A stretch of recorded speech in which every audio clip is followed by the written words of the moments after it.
Olá, tudo bem com vocês? Estamos aqui mais uma vez para entrevistar o Denizar Viana Araújo.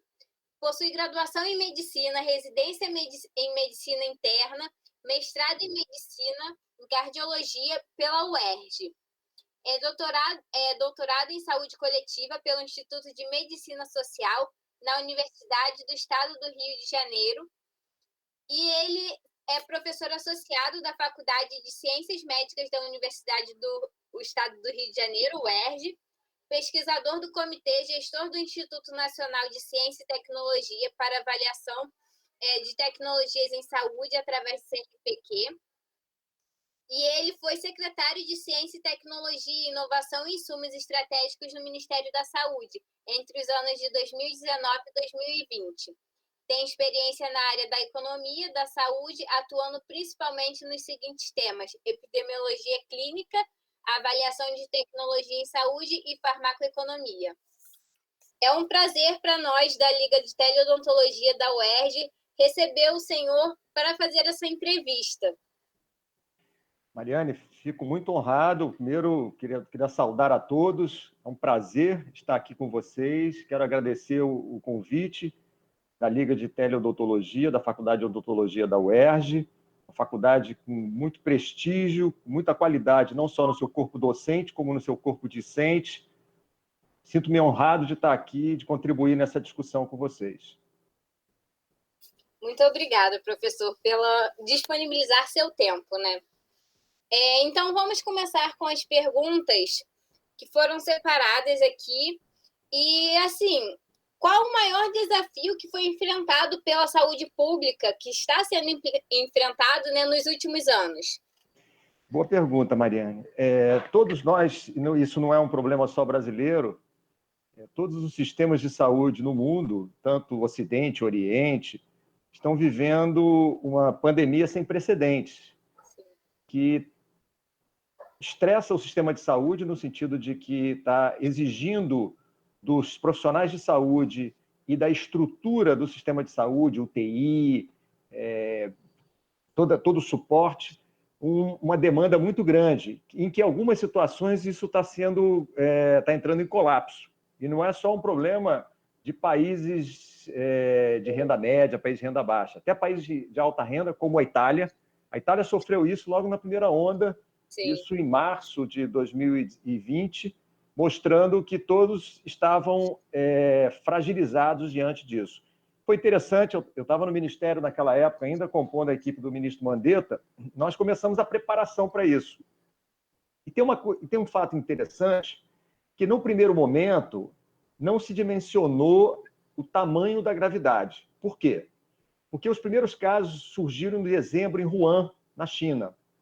E foi feito um relato desses casos, a Organização Mundial de Saúde começou a monitorar esses casos, mas havia uma percepção por parte dos outros países europeus, países latino-americanos, países norte-americanos, de que se tratava de um vírus com baixa letalidade e com uma capacidade de disseminação também baixa.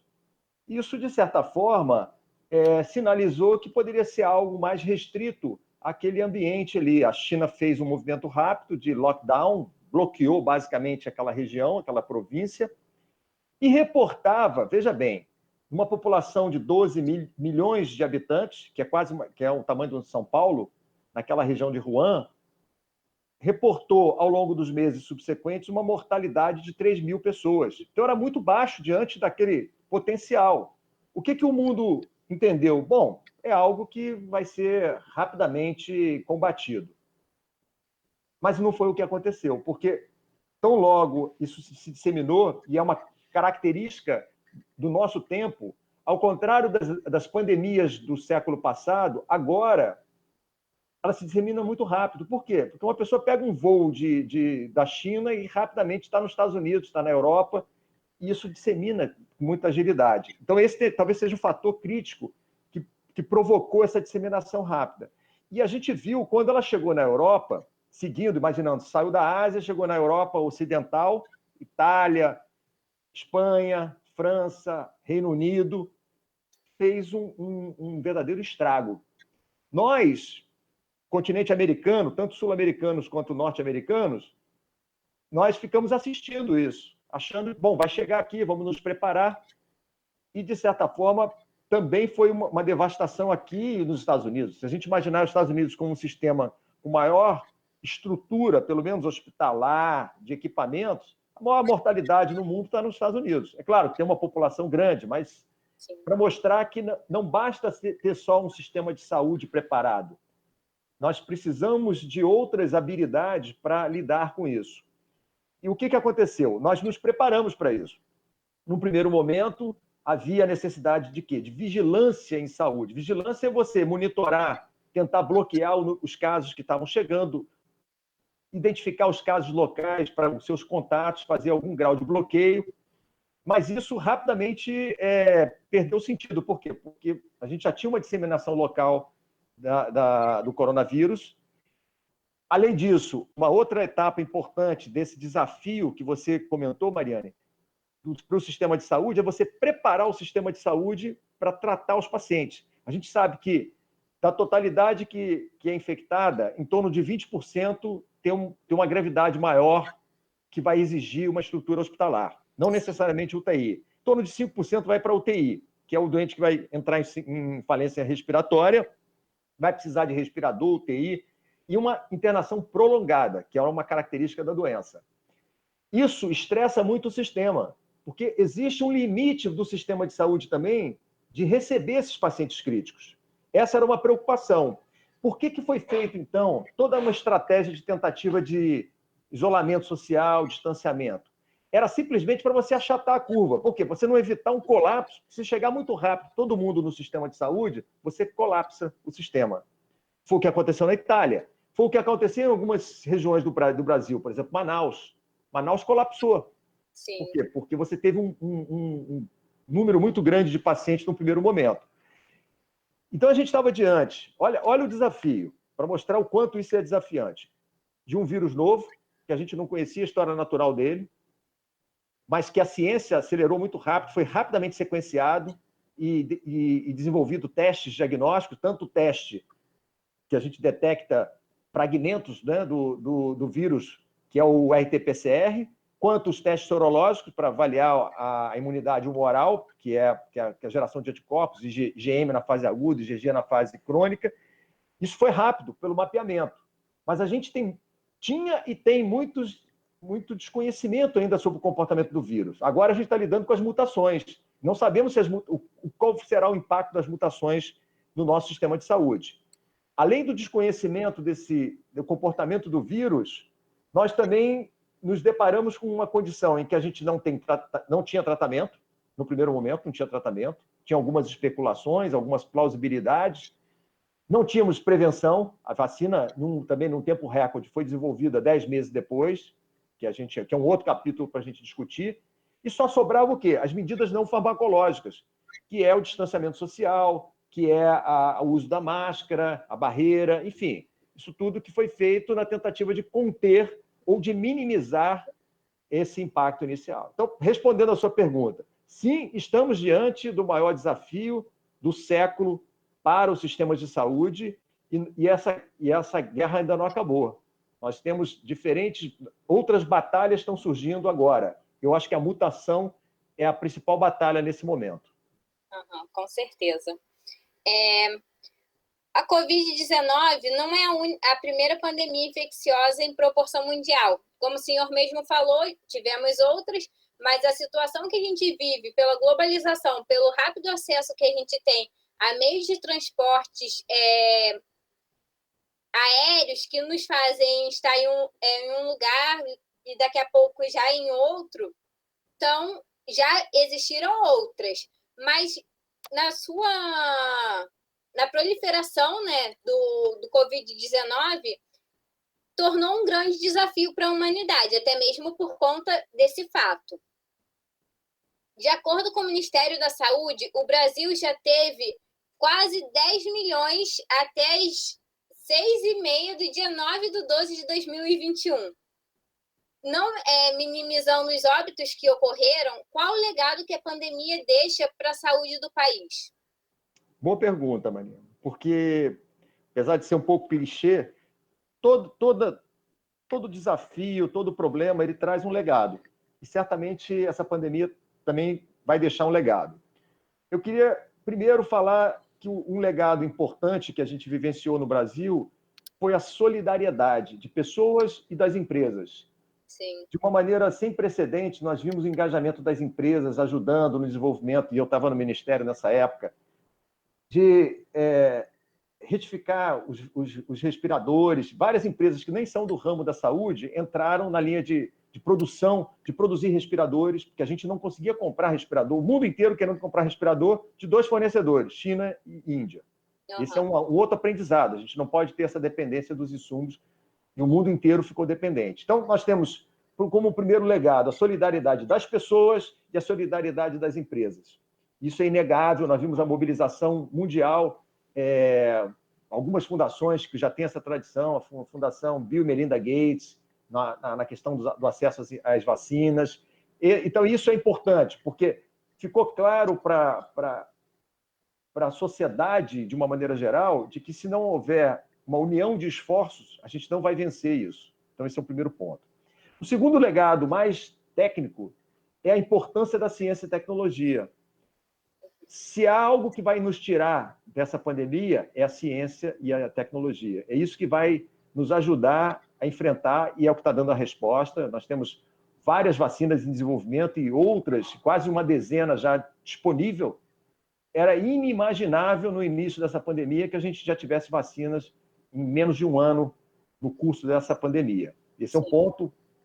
E um terceiro e último, que eu acho que aí faz um link muito importante com a teleodontologia, é o legado da telesaúde. Isso foi muito importante. Por quê? Porque as tecnologias nos permitiram conectar com os pacientes, os profissionais de saúde de um lado, com os pacientes. Isso vai trazer muitas soluções para o sistema de saúde, problemas que sempre aconteceram. Vou citar um problema no SUS.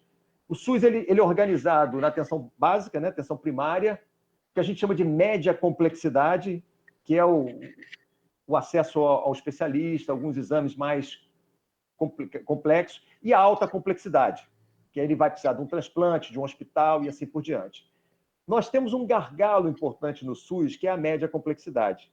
No momento que esse paciente aqui da atenção primária precisa de um especialista, ele tem dificuldade nisso aí. Um especialista para dizer para ele se realmente é uma doença importante, que ele tem que ir para um centro de referência, ou não, que ele pode ser tratado na atenção primária. Por que isso é desafiante? Primeiro, pela própria extensão do Brasil. O Brasil tem 5.570 municípios. Você imagina que vai ter, por exemplo, odontólogo em todos esses municípios? Não vai ter. Vai ter, eu sou cardiologista, vai ter cardiologista em todos os municípios? Não vai ter. Qual é o legado? É a telesaúde, a teleodontologia, a telemedicina, a teleconsulta, o teleatendimento. Isso vai dar acesso à população a esses cuidados. A gente ganhou muito em conhecimento, experiência nesse momento com telesaúde. A gente vai avançar, não tem como retroceder. Eu diria que, do ponto de vista assim, da aplicação, esse foi o maior legado que a pandemia nos trouxe. Com certeza. E até nesse assunto mesmo está a próxima pergunta. E como ex-secretário, né, de Ciência, Tecnologia e Insumos Estratégicos do Ministério da Saúde, o senhor acredita que a telesaúde ganhou espaço no contexto que estamos vivendo? E quais seriam os benefícios desse serviço e como eles podem ser utilizados daqui em diante, que era um assunto que não tinha tanta abordagem, tanto conhecimento, até mesmo pela população. E agora ele começa a ser expandido. É inegável. Eu vou dar assim, exemplos, tanto nas condições agudas, infelizmente, eu vou dar os exemplos na medicina, eu não vou ousar entrar no campo de vocês, da odontologia, mas certamente vocês vão fazer o paralelo. Vamos pensar nas condições agudas. O quanto a telesaúde pode nos ajudar. Doentes com evolução nas primeiras horas do acidente vascular cerebral. Esses pacientes, eles são vistos em unidades em que precisam, por exemplo, fazer uma tomografia para verificar se é uma condição trombótica, né, que é um AVC chamado isquêmico, que vai se favorecer nas primeiras horas de medicamentos que fazem o quê? Que dissolvem esse trombo e permitem a recanalização desse vaso, e isso pode melhorar, mudar a história natural desse doente. Só que, mais uma vez, a gente não vai ter neurologistas, muito menos neurologistas em todos os lugares. O que essa telesaúde, telemedicina, telediagnóstico pode me proporcionar? E a gente já tem exemplos, eu participei de iniciativas como essa, uma rede de especialistas que estão disponíveis 24 horas por dia para avaliar aquele exame e falar para o colega lá na ponta, falar, olha, esse paciente tem critérios de elegibilidade para fazer o medicamento. Faça o medicamento. Isso vai mudar a história natural desse paciente. Exemplo disso pode ser feito também no infarto agudo do miocárdio. Foi uma experiência que eu tive como cardiologista.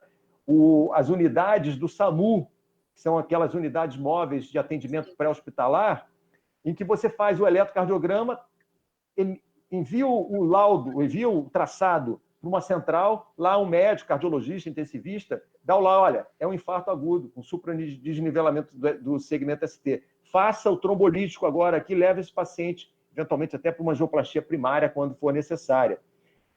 Isso tudo modificou na fase aguda, e agora vamos imaginar na fase crônica. Paciente diabético, anos e anos de tratamento. Esse paciente, ele precisa de cuidado permanente, de observação, mas não necessariamente presencial. Você precisa, às vezes, olhar. A gente sabe que o diabetes evolui com muitas complicações de origem vascular, neurológica.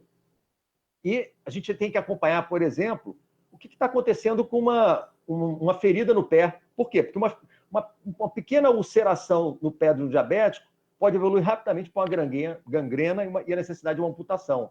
Se você tem o acesso a um telediagnóstico desse, você vai, com uma câmera, orientar o paciente, olha, essa lesão é uma lesão que já está com características ruins, você tem que procurar um posto de saúde, tem que fazer um desbridamento, ou não, ela está evoluindo bem, vamos acompanhar, vamos fazer um ajuste na medicação, e inúmeros outros potenciais usos da telesaúde. A gente tem um desafio na saúde que é cada vez mais poder prover esse acesso. Saúde, ele é alicerçado em três grandes bases. O acesso, o paciente tem que ter acesso ao sistema. Mas também não basta ter só acesso. Tendo o acesso ao sistema, ele tem que ter resolutividade, ele tem que ter qualidade da assistência. Então, com a telesaúde, a gente garante esse acesso, a gente melhora, aumenta a capilaridade do acesso. Se nós temos pessoas bem treinadas, porque não é só a tecnologia que vai mudar. As pessoas têm que estar preparadas para utilizar melhor essa tecnologia. Tem que ser treinadas para isso. Com bom treinamento, elas vão prover melhores cuidados para os nossos pacientes e ele vai se beneficiar disso aí também. Vai ser mais resolutivo essa intervenção. E um terceiro pilar, que é o quê? Isso tem que ser, do ponto de vista de custo, também sustentável. Porque não adianta... Vamos pensar assim, o ideal era botar um hospital de alta complexidade em todas as cidades do Brasil. Isso nunca vai acontecer, nem pode acontecer, porque não faz sentido você pegar município. O Brasil tem, dos 5.570 municípios, mais 70% tem menos de 20 mil habitantes. Quer dizer, são municípios pequenos. Como é que você vai botar um hospital de alta complexidade lá? Não basta botar um hospital, tem que ter médicos, odontólogos, enfermeiros, fisioterapeutas treinados, tem que ter tecnologia de ponta, tem que ter custeio. A gente não vai ter isso. Nós vamos ter nos grandes centros essas unidades, e para que a gente possa monitorar adequadamente esses pacientes, a telesaúde é fundamental. Então, esse monitoramento, imagina na área da saúde bucal, você acompanhar lesões pré-malignas, você orientar o paciente, fazer determinadas orientações remotas, e exatamente canalizar para o sistema de saúde aqueles pacientes que vão precisar dos cuidados.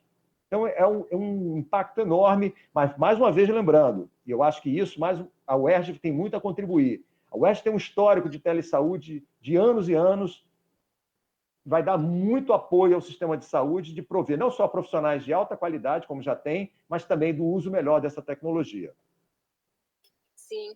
E essa questão, né, reforça como a importância da tecnologia na saúde.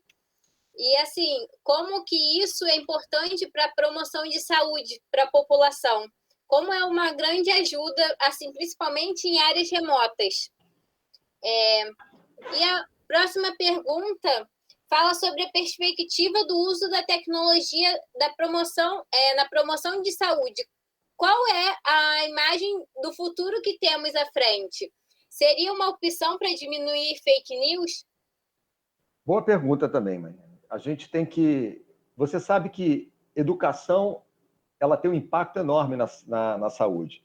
As pessoas melhores educadas no sentido de formadas, elas vão cuidar mais da saúde, elas vão identificar as questões de risco para poder fazer um melhor cuidado da sua saúde. Isso é promoção de saúde. Promoção de saúde, educação tem um grande impacto nisso.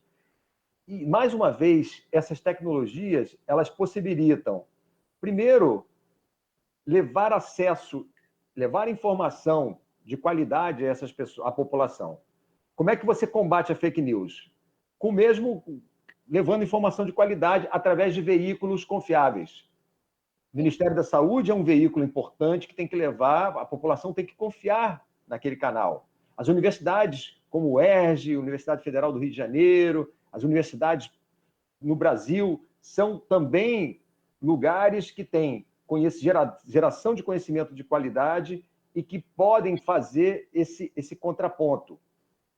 Porque é o que você falou, a tecnologia ela é muito importante, mas ela pode ser usada para o mal também. Isso acontece em todo... A energia nuclear, que tanto é importante para gerar energia. A França, por exemplo, utiliza energia nuclear na maior parte da sua geração de energia. O Brasil tem uma bacia hidrográfica que usa muito isso aqui. Agora, a própria energia nuclear pode gerar uma bomba, como gerou bomba e destruiu países.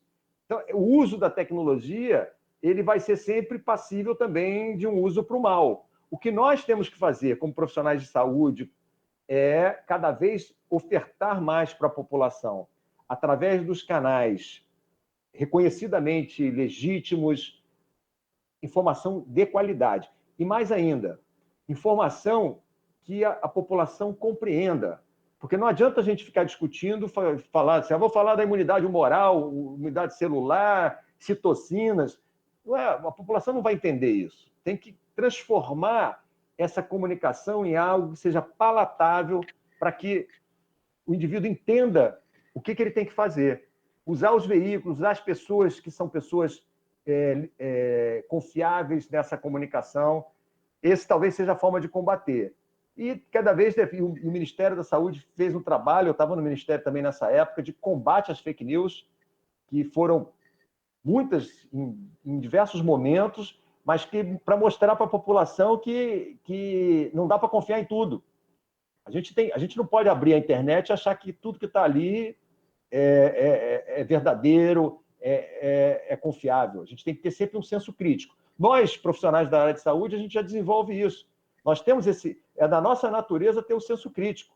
Quando eu analiso um medicamento, eu não vou aceitar no primeiro momento que aquele medicamento é eficaz. Eu vou olhar o estudo, vou olhar como foi feito o estudo, metodologicamente, se aquela eficácia é uma eficácia que realmente justifica o uso do medicamento.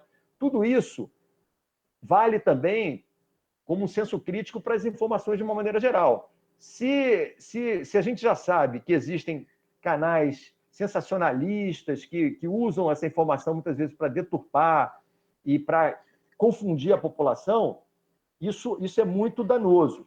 Eu destaco também um ponto importante, Mariane, que é o seguinte: a mídia tem que nos ajudar muito. O quanto o jornal, não é? Jornais de peso, de credibilidade, eles têm que nos ajudar levando informações também de qualidade, pesquisando, procurando, se é um item da odontologia, vai procurar o canal de comunicação com a Faculdade de Odontologia da UERJ. Olha, saiu um novo tratamento aqui para uma condição, isso realmente procede?